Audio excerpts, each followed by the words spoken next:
ጾም መፈክር አይደለም፣ ህይወት ነው። ጾሙ ሊገባ ነው።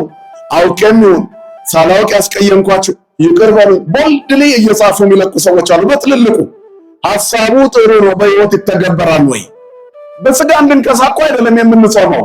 አባቶቻችን በበረሃ በገዳም በዱር ወድቀው ሳይመገቡ ወዛቸው ከኛ የተሻለ ነው። ስለዚህ ጾም ከእግዚአብሔር ጋር የመገናኘት ጉዳይ ነው። ምግብ የማጣት ጉዳይ አይደለም። እንድንከሳ አይደለም የምንጾመው። ኪሎ ለመቀነስ አይደለም የምንጾመው።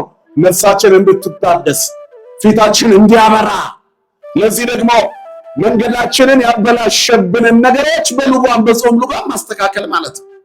ስለዚህ ጾም በዚህ ጊዜ ሰዎች በመብላት የተበላሸ ሰውነታቸውን የሚያድሱበት ስነ ልቦናቸውንም የሚያንጹበት ነው። በዚህ ጾም ውስጥ ነፍስ የሚታደስበት ጾም መጾም አለብን። ነፍስ ትቆሽሻለች እንዴ? አዎ። ክርስቲያን የጾም ጊዜ ብቻ ነው ወይ ጤነኛ መሆን ያለበት? ሌላ ጊዜ ማን ነው ክርስቲያን ተላላፊ በሽታ ይሁን ብሎ ያሰበው?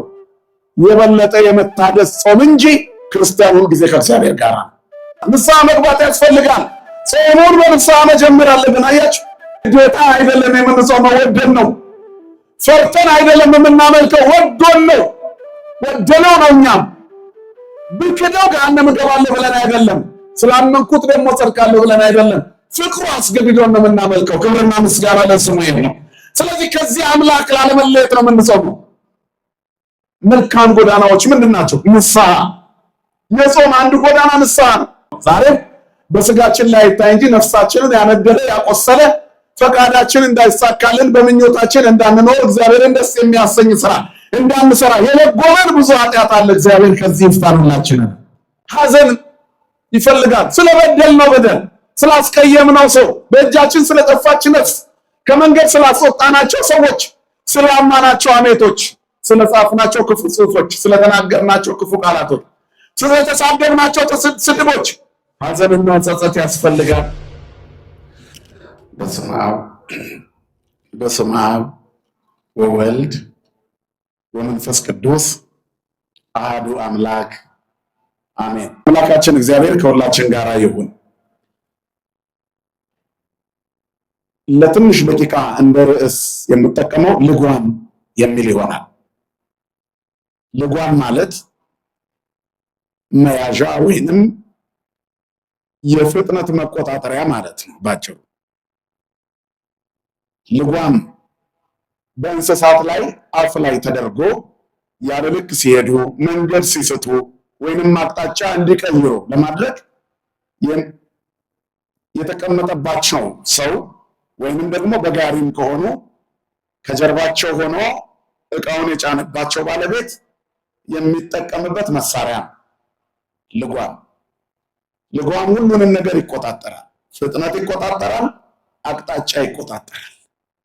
እነዚህ ሁለት ነገሮች ካሉ ፈረሱ ወይንም ልጓም የታሰረበት እንስሳ በሰላምም በተፈለገውን ጊዜ ይደርሳል ማለት ነው ያለ አደጋ። እንግዲህ ይህንን ወደ ዘመናዊ መኪና ወስዳችሁ ይሁት። ግን ስለ መሳሪያ ሳይሆን ላወራችሁ የምፈልገው ስለ ሰውነት ልጓም ነው። ትምህርታችን ስለ ሰውነት ልጓም ምን ይለናል? ከእንስሳት ጋር አያይዞ ሰዎችም በሕይወታቸው ልጓም እንደሚያስፈልጋቸው ይነገረናል። አሁን ፋሲካ ሲደርስ ምን እንባባላለን? እንኳን ምኑን ፈታላችሁ እንላለን። ጮክ ብላችሁ ንገሩ። ምኑን ፈታላችሁ እንላለን? ጾመ ልጓሙን እንኳን ፈታላችሁ። አያችሁ፣ ጾም ልጓም ነው ማለት ነው። የሰውነት ልጓም። ፍሬን በጥሰን መንገድ ስተን ገደል እንዳንገባ ቆም ብለን ራሳችንን የምናይበት ልጓም ማለት ነው። ልጓም በሁሉም የህይወት አቅጣጫ ያስፈልጋል። ያዕቆብ ምን ይለናል? እነሆ ፈረሶች ይታዘዙልን ዘንድ ልጓም በአፋቸው ውስጥ እናስገባለን፣ ስጋቸውንም ሁሉ እንመራለን። እነሆ መርከቦች ደግሞ ይህን ያህል ታላቅ ቢሆኑ በአውሎ ነፋስ እንኳን ቢነዱ የመሪ ፈቃድ ወደሚወደው ስፍራ እጅግ ታናሽ በሆነ መቅዘፊያ ይመራሉ። እንደዚሁም ደግሞ አንደበት ትንሽ ብልት ሆኖ በታላቅ ነገር ይመካል። እነሆ ትልቅ እሳት እንዴት ያለ ትንሽ እሳት እንዴት ያለ ትልቅ ጫካ ያቃጥላል ይላል። ስለ አንደበት ነው የሚናገረው። አንደበት ካልተገታ ትልቅ ጉዳት ያመጣል ማለት ነው። ስለዚህ አንደበት ራሱ ልጓም ይፈልጋል። መዝሙረኛው ዳዊት ስለ ልጓም ሲናገር ሲም እግዚኦ አቃቤ ለአፍየ ለአፌ ጠባቂ አኑር ሹም ይላል። ሰው ለአንደበቱ ያስፈልገዋል ልጓም፣ ለሰውነትም ልጓም ያስፈልጋል። ለስጋ ኪሎአችን ከልክ በላይ ከጨመረ የሚመጡ ተጓዳኝ በሽታዎች ስላሉ ሐኪም ጋር ስትሄዱ አመጋገባችሁ ላይ ልጓም ያበጅላቸዋል።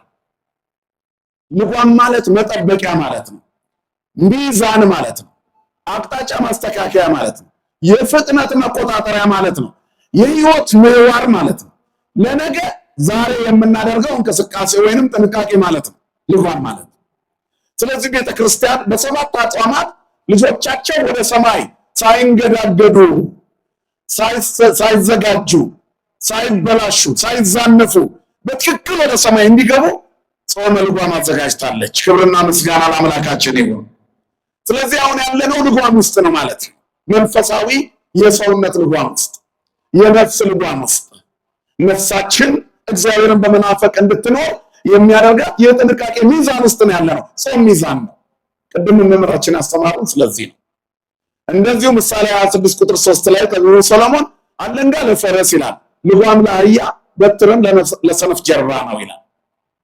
ስለ ሰነፍ ጀርባ ሰነፍ የተባለው በሃይማኖት ሰነፍ፣ በጾም ሰነፍ፣ በመንፈሳዊ ሕይወት ሰነፍ፣ ለበጎ ነገር ሰነፍ፣ ለእምነት ሰነፍ፣ ለእውቀት ሰነፍ የሆነውን ሰው ለኃጢአተኛ ሰው ማለት ነው።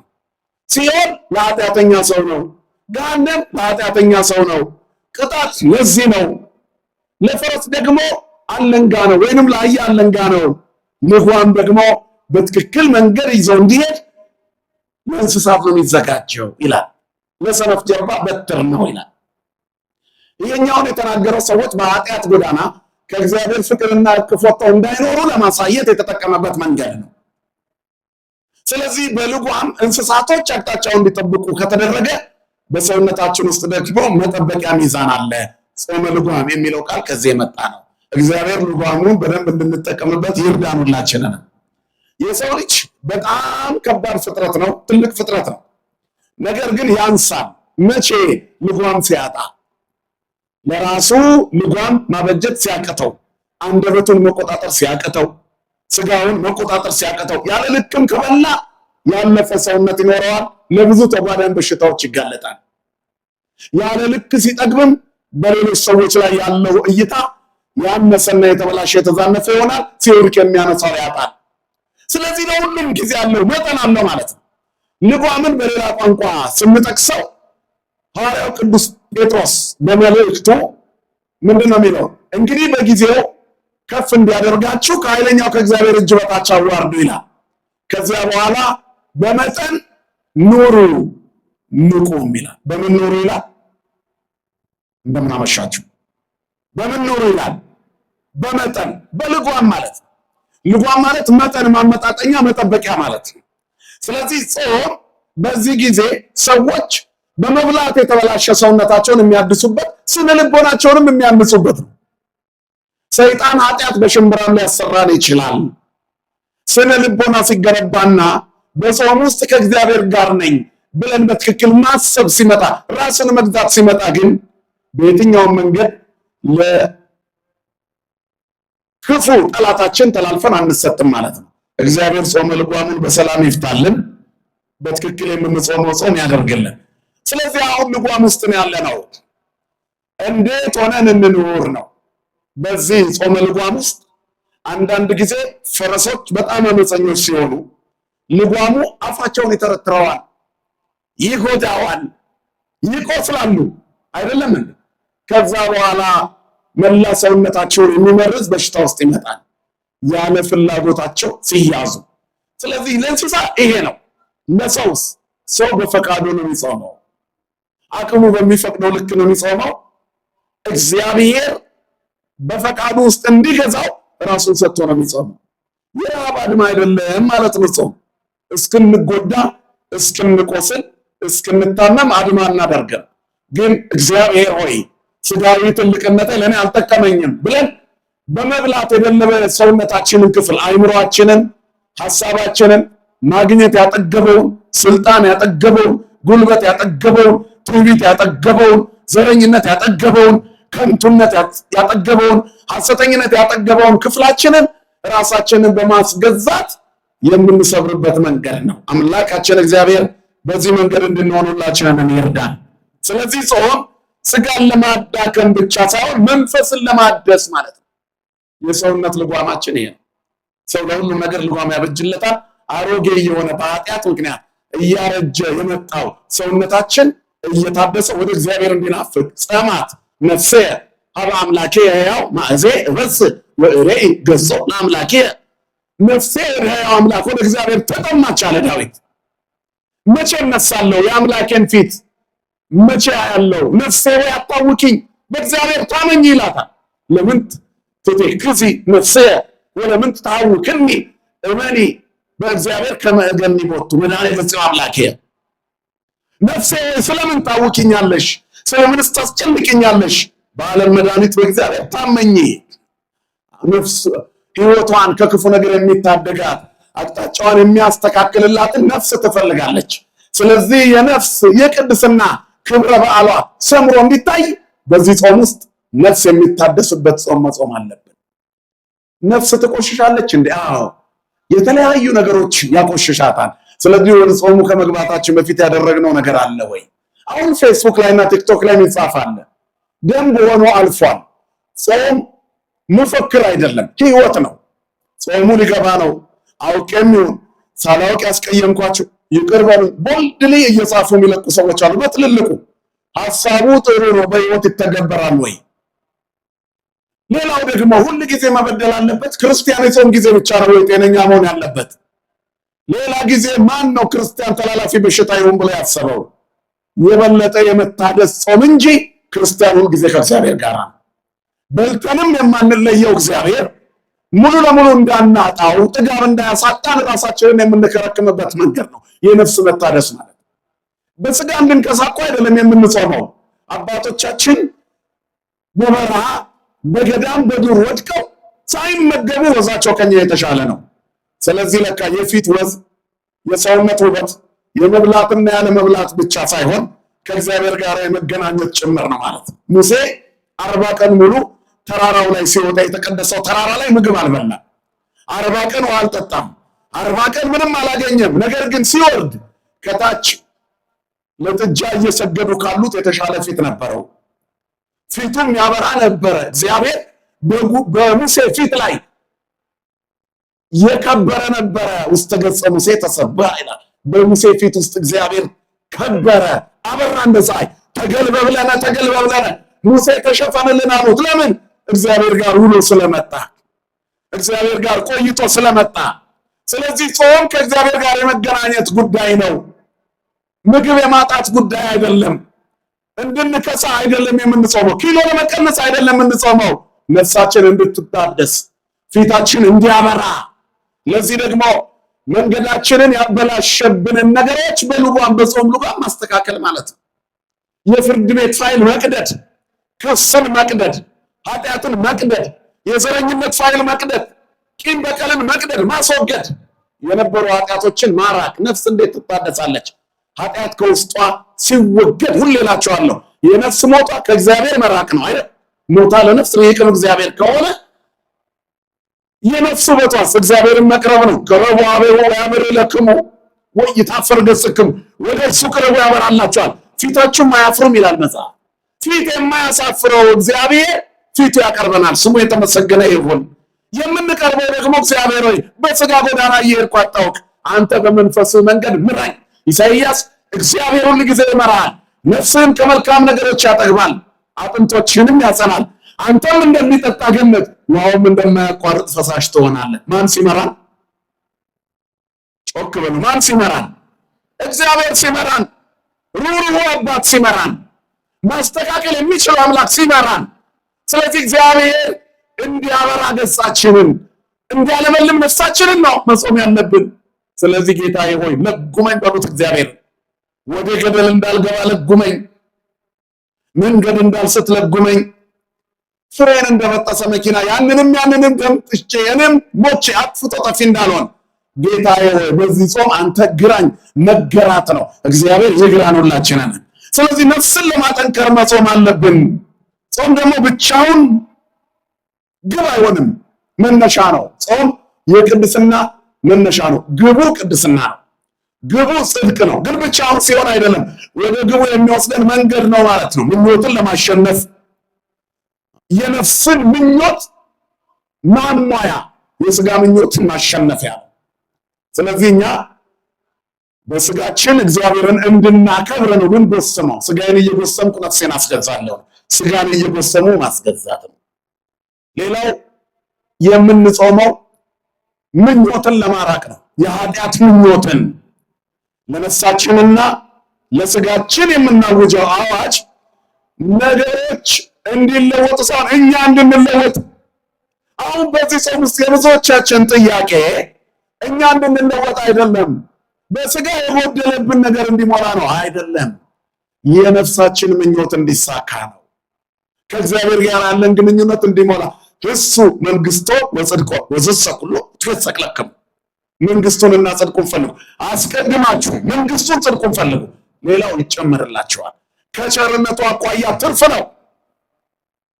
ከቸርነቱ አኳያ፣ ከርኅራኄው አኳያ ትርፍ ነው። ከደግነቱ አኳያ በዝናብ አብቅሎ በፀሐይ አብስሎ መስጠት ትርፍ ነው። ስራ ያጣን ሰዎች እንሆናለን። በዚች ሱባዔ ስራ እንዲሰጠን ጉዳያችን እንዲፈጸም እንጠይቃለን። መጀመሪያ የመጀመሪያ ከስጋ ምኞት ጋር አይደለም መጾም ያለብን። የምንጾመው ከእግዚአብሔር ጋር ከሚኖረን ግን ልክ እግዚአብሔር ሲገኝ ሁሉም ይገኛል እኮ። ማጣት ይወገዳል፣ ቅድስና ይመጣል። አምላካችን ከኛ ጋር ይሆናል፣ እግዚአብሔር ከሁላችን ጋር ይሆን። ስለዚህ ቀጠሮ የምንይዝባቸው ከዚህ ሲያልፍ እናደርጋለን። አሁን ከምኞት ጋር ያሉ ሰዎች ቆይቼ ጾም ትለፍ ብለን የምንዝትባቸው ጉዳዮች አሉ። ጉዳያችን ሱባዔያችንን ከንቱ የሚያደርጉ ቀጠሮች አሉ። ይሄ ገና ልጓሙ ሲፈታ ሌላ አዲስ ማርሽ ቀይረን አዲስ ነዳጅ ሞልተን ለኃጢአት እንደሚሮጡ ሰዎች እንዘጋጃለን ማለት ነው። እዚያ የሉቃስ ወንጌል ላይ የተጻፈ አንድ ታሪክ አለ። ለምጻሞች ናቸው። 10 ለምጻሞች በለምጽ የተመቱት ከእግዚአብሔር ሕግ ስለወጡ ነው። እግዚአብሔር በአንድም በሌላም መንገድ ይገስጻል። ሕይወት ባላንስ እንዲኖራት ያደርጋል። በቃ ሕይወታችን ሚዛናዊ እንዲሆን ይቀጣናል። ትንሽ ቆየት እንድንል ኢሳይያስን በለምጽ መጥቶት ቀጣው። ለምጹ ከሰው ጋር እንዳይቀላቀል እንቅፋት ሆኖበታል፣ ወይንም ይዞታል፣ እንደ ልጓም ወጥሮ ይዞታል። አምላኩ ሲገለጥለት ሱራፊ መጥቶ ዳሰሰው። ኢሳይያስ 6 ላይ ለምጹ ለቀቀው። ከዛ እግዚአብሔር ይላከኛል እንዲህ ብሎ የነበረው ሰው እግዚአብሔር ስንፈታ የምናገለግል ያደርገን ሁላችንን። ልክ እንደዚሁ 10 ለምጻሞች ለምጽ መጥቷቸው ነበር። ከኃጢአታቸው ለመላቀቅና ተመልሰው እግዚአብሔርን ለማገልገል የሚናፍቁበት ቀን እስኪመጣ በለምጽ ተመተዋል። ያ ዘመን በከተማይቱ ድንበር ላይ ገለልተኛ ሆነው ተቀምጠው ሳለ ክርስቶስ በአዲስ ኪዳን ዓለምን ለማዳን ተገልጦ በኪደተ እግሩ ኢየሩሳሌምና ዙሪያዋን እየቀደሰ ያለበት ጊዜ ነበር።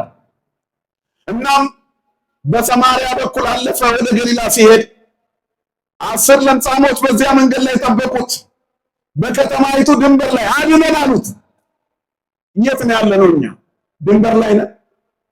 ኦርቶዶክሳዊት ተዋሕዶ ቤተክርስቲያንና ሌላ ቦታ ድንበር ላይ፣ ፖለቲካና መንፈሳዊነት ድንበር ላይ፣ ሃይማኖትና ዘረኝነት ድንበር ላይ፣ ደግነትና ጉበኝነት ድንበር ላይ፣ ስጦታና ንፍገት ድንበር ላይ ለቤት ሰራተኞቻቸው ደሞዝ ከልክለው ደጅ ላይ ሰው እንዲያያቸው ቁጭ ብለው ለሚዲያ ሲያድኑ የሚውሉ ሰዎች አሉ። ለቀጠሯቸው ሰራተኞች ክፉና ተንኮለኛ ሆነው ብቻ ለሚዲያ ፍጆታ ሚሊዮን ብር የሚበትኑ ሰዎች አሉ። አጠገባቸው ጋር ያሉ ሰዎች የሚበሉት አጥተዋል። ይሄ ቀዳ የውጭ አልጋ። ክርስትና በአደባባይም በማጀትም አንድ አይነት ነው። ድራማ አይደለም ክርስትና። ምናልባት ድራማ ከተሰራ አሁን ብሔራዊ ቲያትር ብትሄዱ ገበሬ ሆኖ የሚሰራው ሰውዬ ብዙ የሙዝ ዛፎች ሊሰሩ ይችላሉ። መድረኩ ላይ ሰውየውን ሙዝ አምራች አድርጎ ለማሳየት ጠጋ ስትሉ ሙዞቹ የፕላስቲክ ናቸው፣ ለድራማ የቀረቡ ናቸው። የፕላስቲክ ክርስትና ከመኖር እግዚአብሔር ይሰውረን ሁላችንን። ስለዚህ ህይወታችን አርቲፊሻል መሆን የለበትም። በትክክል ከእግዚአብሔር ጋር የሚያገናኝ መሆን አለበት ማለት ነው። ለሌላው የሚተርፍ መንፈሳዊነት እግዚአብሔር ከኛ ይፈልጋል። እግዚአብሔር ሲያገኘን የእሱ ለዘላለም እንደምንሆን ቁርጠኝነት ይፈልጋል። ስለዚህ ራሳችንን በጾም የለጎም ነው ዓለም እየወሰደችን ስለሆነ ወራጅ ውሃው እንዳይወስደን፣ ጎርፉ እንዳይወስደን፣ የደፈረሰው ዓለም እንዳይወስደን ወደ ጠራው እግዚአብሔር ለመቅረብ ጥሩ ወደሆነው ምንጭ ወደ ወንጌል ለመቅረብ ጾምን ጀምረናል። እግዚአብሔር ያስፈጽመን ሁላችንም። ስለዚህ ልጓም ላይ ተይዘናል። አሁን ስጋ ትበላለህ? አልበላም። ለምን? ተይዣለሁ። በጥሩ የጾም ልጓም ተይዣለሁ። ቂምና በቀል አንተ ጋር የለም። ለምን? በፍቅር ክርስቶስ ተይዘሃል። የይቅርታ ህይወት ውስጥ ነው ያለው። ጥላቻስ እኔና አንቺ ዘንድ የለም። ለምን ስትባይ ተይዣለሁ። ልጓም ውስጥ ነው ያለሁት። አይፈቅድልኝም። አሁን ያለሁበት ልጓም ለጥላቻ፣ ለሐሜት፣ ለዘረኝነት አይፈቅደኝም። ለምን? መሪውን የያዘው ልጓሙን ጫፉን የያዘው እግዚአብሔር ይዞታል። ለመድኃኒዓለም ሰጥቼዋለሁ ጫፉን። እሱ ደግሞ ልጆቹን ለሞት አሳልፎ አይሰጥም። ለዘመጻሐቤ ኢይሰድደው ወኢያወጽእ አፋ፣ ወደ እኔ የመጣውን ከቶ ወደ ውጭ አላወጣውም ያለ አምላክ ነው። ክብርና ምስጋና ለስሙ ይሁን አባቶቻችን። ስለዚህ ሁሉን ማድረግ ወደሚችለው እግዚአብሔር መቅረብ ያስፈልጋል። ወደ ቸሩ አምላክ ወደ እርሱ ያኔ ሁሉን ለመተው። እነዚህ 10 ለምጻሞች ተለጉሞ ነበር። ፍታልን አሉት። ጌታ ሆይ ፍታልን። ቢፈቱ ከሱ ጋር ይሆናሉ። ብዙ ጥያቄዎች አሏችሁ እኮ። ግን ያ ጥያቄ መልስ ቢያገኝ ከእግዚአብሔር ጋር እንሆናለን ወይስ ያዝንለት ቀጠሮ አለ? ምኞታችን ምንድን ነው? ብዙ ገንዘብ ብናገኝ ምኞታችን ምንድን ነው? ለድሃ እየረዳን ከዚህ በኋላ ከችግር ሌሎችን ለማውጣት እየደገፍን ለመኖር ነው ወይስ እነከሌ እንደሚኖሩት አይነት ጥሩ ኑሮ ለመኖር ነው? ከፊታችን ሞዴል ያደረግናቸው ሰዎች አሉ። በገንዘብ የሚራጩ፣ በሰው ሕይወት የሚጫወቱ፣ የፈለጉትን የሚያደርጉ። ደግ መስሏችሁ ኑሯቸው አይደለም። ኢትቅና ላይ ለኩያን ወይ ኢትቅና ላይ ለገበርታ አመፃ፣ በክፎች ላይ አትቅና ይላል መጽሐፍ። አመፃን በሚያደርጉ ላይ አትቅና። እስመ ከመሳይ ፍጡነ ይለብሱ ወበከመ ሐመልማል ፍጡነ ይወድቁ። እንደ ሳር ፈጥነው ይደርቃሉ፣ እንደ ምድረ በዳ አመልማል ይወድቃሉ፣ ይጠፋሉ ይልና ተወከል በእግዚአብሔር ወግበር ሰናየን፣ በእግዚአብሔር ታመን መልካምን አድርግ። ለመልካም ነገሮች እንጾማቸው። ከዚህ በኋላ ሞቱን በሚመስል ሞት ከእሱ ጋር ልንተባበር ተዘጋጅተናል። ትንሣኤውን በሚመስል ትንሣኤ ደግሞ ከእሱ ጋር መተባበር አለብን። ከመሞቱ በፊት ባለው ከደቀ መዛሙርቱ አልተለየም። የወደዳቸውን እስከ መጨረሻ ወደዳቸው። ከዚያስ በኋላ 40 ጾም ሲያልቅ፣ ስቅለት ሲመጣ፣ በሶስተኛው ቀን ሲነሳ፣ ትንሣኤ ከሌለ አሜን ሲባል፣ በማግስቱ ጭር ቤተክርስቲያኑ ማንም የለም።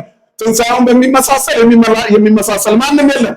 ፋሲካ ደርሷል፣ ጾሙ ተፈቷል ብሎ ወደ ዓለም ሩጫው። እንዲህ አይነት ልጓም ተፈታ የሚባለው ተበጠሰ ነው የሚባለው። ልጓሙ ከተበጠሰ ደግሞ ፈረሱ እንዴት እንደሚገነብር አስቡ። በግዴታ አይደለም የምንጾመው፣ ወደን ነው። ፈርተን አይደለም የምናመልከው፣ ወዶን ነው። ወደነው ነው። እኛም ብክደው ገሃነም እገባለሁ ብለን አይደለም፣ ስላመንኩት ደግሞ ጸድቃለሁ ብለን አይደለም።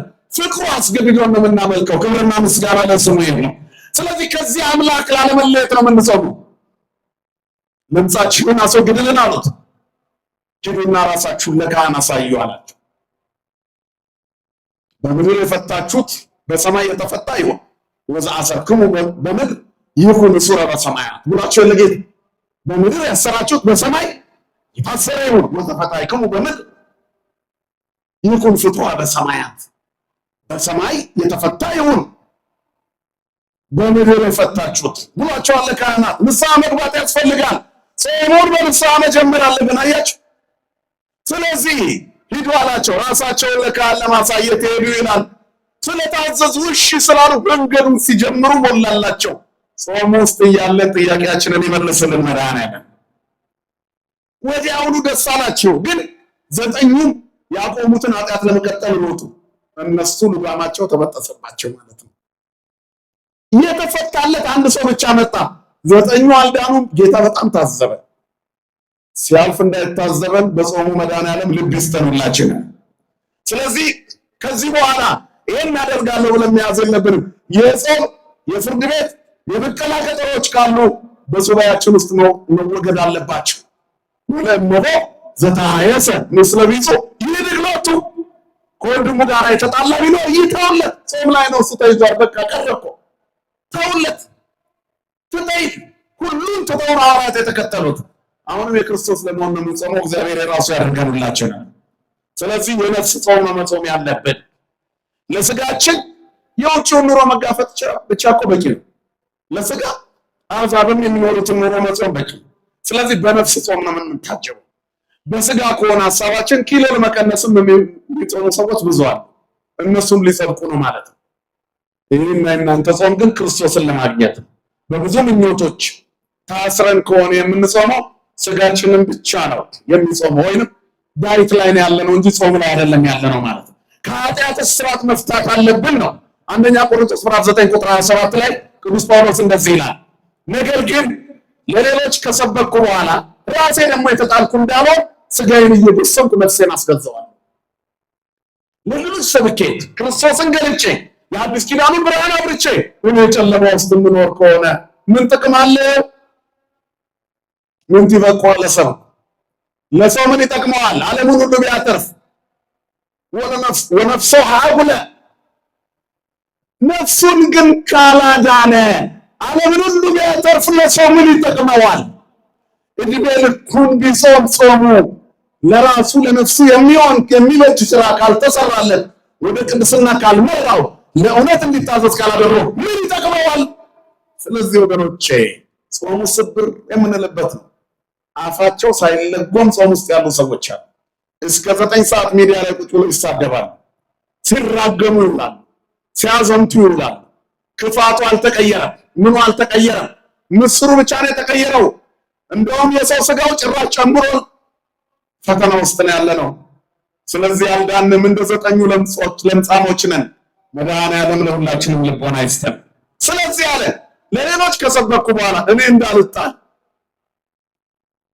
ሸክላ ሰሪ ሆኜ በገል እንዳልበላ፣ ውሃ ዳር ሆኜ በጥም እንዳልሞት፣ ወንጌል ሕይወት ናት እያልኩ በሞት አገልግሎት እንዳልመላለስ፣ ቁረቡ እያልኩ እየሰበኩ ስጋው ደግሞ የሚናፍቀኝ እንዳልሆን፣ የቆራቢዎች አሰላፊ ሆኜ እኔ ሰልፉ ላይ ሳልገባ እንዳልቀር፣ ጸበል እያደልኩ ሳልጠጣ እንዳልሄድ፣ ጸበል ቦታ ላይ ሰው ሁሉ ሲድን እኔ ከነደዌ እያለቀስኩ እንዳልቆም፣ ውስጤ እንደተጎዳ ለራሴም እንድተርፍ ስጋዬን ጎስምና ነፍሴን አስገዛለሁ፣ እጾማለሁ፣ እጸልያለሁ፣ እሰግዳለሁ። እግዚአብሔር ከሁላችን ጋር ይሁን። ስለዚህ ወደ መልካም ጎዳና ለሚሄዱ ፍሬዎች መዘጋጀት አለብን። ስንጾም መልካም ነገሮችን በመናፈቅ የታጀበ መሆን አለበት። መልካም ጎዳናዎች ምንድን ናቸው? ንስሐ። የጾም አንዱ ጎዳና ንስሐ ነው። ራሳችንን ለካህን በማሳየት ለምጻሞቹ በለምጻቸው ውስጥ እንዲያደርጉ የተነገራቸው ራሳቸውን በለካህን እንዲያሳዩ ነው። ዛሬ በስጋችን ላይ ይታይ እንጂ ነፍሳችንን ያነደደ ያቆሰለ ፈቃዳችን እንዳይሳካልን በምኞታችን እንዳንኖር እግዚአብሔርን ደስ የሚያሰኝ ስራ እንዳንሰራ የለጎመን ብዙ ኃጢአት አለ። እግዚአብሔር ከዚህ ይፍታን ሁላችንን። ስለዚህ እነዚህ እንዲወገዱ ንስሐ ያስፈልጋል። በስጋችን ላይ እስኪታይ መጠበቅ የለብንም። ውስጣችንን ያከሰለ ኃጢአት አለ። ስለዚህ ንስሐ መግባት አለብን። ሐዘን ይፈልጋል። ስለበደልነው በደል፣ ስላስቀየምነው ሰው፣ በእጃችን ስለጠፋች ነፍስ፣ ከመንገድ ስላስወጣናቸው ሰዎች፣ ስላማናቸው አሜቶች፣ ስለጻፍናቸው ክፉ ጽሑፎች፣ ስለተናገርናቸው ክፉ ቃላቶች፣ ስለተሳደብናቸው ስድቦች ሐዘንና ጸጸት ያስፈልጋል። ሌላኛው ትህትና፣ ወደ በጎ ፍሬ የሚወስድ በእነዚህ መታጀብ አለበት። በሐዘን በጸጸት በትህትና መታጀብ አለበት። የክርስቲያኖች ጸሎት በንስሐ መታጀብ አለበት። ጾማችን ይህን እንድንፈጽም አምላካችን ይርዳን። ሌላው ዓለማዊ ደስታን በማቆም እንጹም። ዓለማዊ ደስታዎች በምንድን ነው የሚገለጹት? እነ ዘፈን እነ ዳንስ ብቻ አይደለም። እኩያን ፍትወታት በሙሉ ሐሜት ዓለማዊ ደስታ፣ በሰዎች ውድቀት መሳቅ፣ መንፈሳዊ ደስታን ሊያመጡ የሚችሉ ነገሮችን በማምጣት መጾም አለብን። ሰውነታችንን ማለማመድ አለብን። የመንፈሳዊ ጾም ዓላማ ነፍስን ለመቀደስና በጎ ነገርን ለማስለመድ ነው። በእግዚአብሔርና በሰው ፊት በጎ ሕሊና እንዲኖረን ለሌሎች የመላ ሰዎች የመንገድ ሰዎች እንድንሆን መንገድ የጠፋባቸውን የምናሳይ በምስኪን ጉሮሮ ትንሽ እንጀራ ጠብ ቀዝቃዛዋ ጠብ የሚያደርግ ጾም ያስፈልጋል።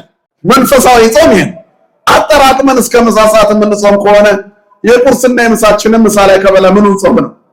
ሙሉ ቀን እንኳን ብንጾም ከጠዋት እስከ ማታ ያለውን ከበላን ጥቅም የለውም።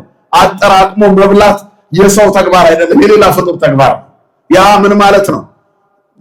አድማ ነው፣ ጾም አይደለም፣ የረሃብ አድማ። ስለዚህ መጨረሻ ላይ ሰብሰብ አድርጎ መብላት አይደለም። ምግባችን ራሱ የተመጠነ ነው። አሁን የጾም አመጋገባችን እኔም እናንተም እናውቀዋለን። የጾም ምግብ ልንበላ የምንሄድበት ቦታ ብፌው 100 አይነት ምኑን ጾም ነው? እንደውም የፍስኩ አንድ አይነት ብቻ እኮ ነው አንዳንድ ጊዜ።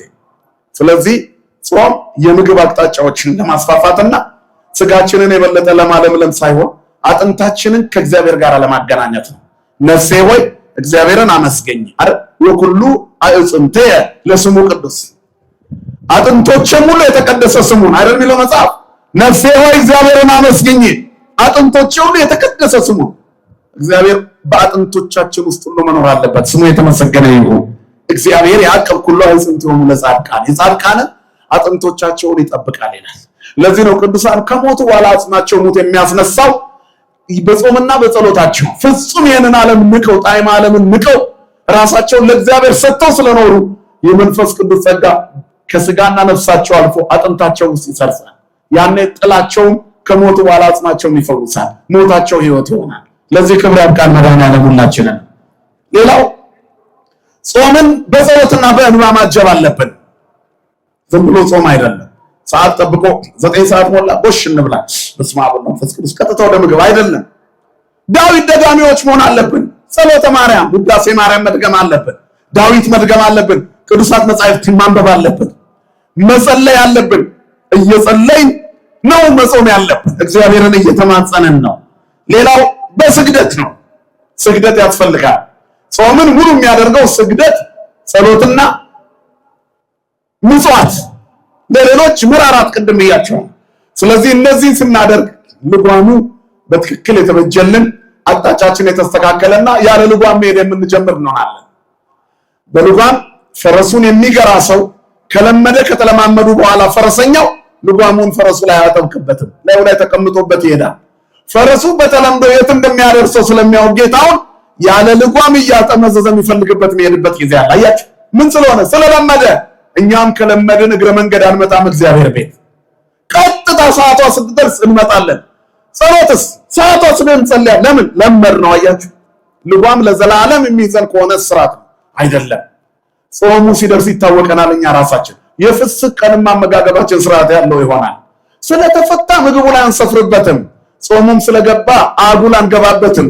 በሁለቱም ውስጥ የተመጠነ ማንነት ይኖረናል። የህይወታችን ልጓም የሰውነታችን መጠን ለእግዚአብሔር የተስተካከለ ሲሆን ኑሯችን በመጠን ይሆናል። ጸሎታችንም ጾማችንም ወደ ሰማይ ይደርሳል። ስለረዘመን ስላነሰም አይደለም። ቅንነትና ቅድስናችን ለእግዚአብሔር የተገዛ ማንነታችን ጸሎታችንን በፍጥነት ደመና ቀዶ እንዲገባ ያደርጋል። እግዚአብሔር ለዚህ ክብር ሁላችንን የሚያውቃል። እንግዲህ ጾምና ጸሎት ማለት በቤተክርስቲያናችን አስተምህሮ ፍህምና ዕጣን ይባላል። ፍህሙ ጾም ነው። ብቻውን ምንም ጥቅም የለውም። ፍህሙ ትርክክ ብሎ ቢታይ ጥቅም የለውም። ሙሉ ቀን እየጾምን ብንል ጥቅም የለውም። ጸሎት ምን ያደርገዋል? መልካም መዓዛ ይሰጠዋል ሰውየው። አሁን እዚህ የሚያምረው ፍህም ላይ ዕጣን ሲጨምሩበት ነው አይደለም አባታችን? በጣም የሚያምረው ፍህሙ ልክ 2 ፍሬ ዕጣን ጠብ ሲደረግበት አካባቢውን ያውዳል። የጾም ውጤቱ የሚገለጠው በምግባር ነው፣ በጸሎት ነው፣ በህይወት ነው። ጾመን እዚህ መምጣት እየቻለ ቤታችን ሰዓት ብቻ ብናይ ጥቅም የለው፣ ፍህሙ ብቻ ይሆናል። ልክ እዚህ መተን ስግደቱን፣ ምጽዋቱን፣ ጸሎቱን ስንጨምርበት መልካም መዓዛ ያለው ይሆናል። ስለዚህ ጾማችንን ከምጽዋት ጋር ሲሆን የበደል እስራት የሚፈታ ይሆናል። ሕዝቅኤል 44:29 እኔ የመረጥኩት ጾም ይላል ይህ አይደለምን? የበደልን እስራት ትፈቱ ዘንድ፣ የቀንበርን ጠፍር ትለቁ ዘንድ፣ የተገፉትን አርነት ትሰዱ ዘንድ፣ ቀንበሩን ሁሉ ትሰብሩ ዘንድ አይደለምን ይላል። ይሄ ብቻውን ሲብራራ ብዙ ሰዓት ያናግራል። ስለዚህ ጾም ለሁላችንም የሚነግረን ለእግዚአብሔር በተመቻቸ ስፍራ ላይ እንድንቆም ነው።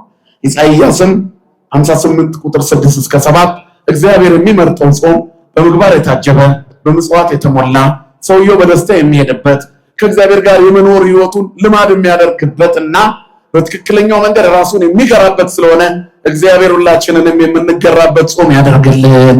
ለብርሃነ ትንሣኤው በሰላም ያደርሰን። መዋዕለ ጾሙን በሰላም ያስፈጽመን። አምላካችን ከሁላችን ጋር ይሁን። ይቆየን። ስብሐት ለእግዚአብሔር።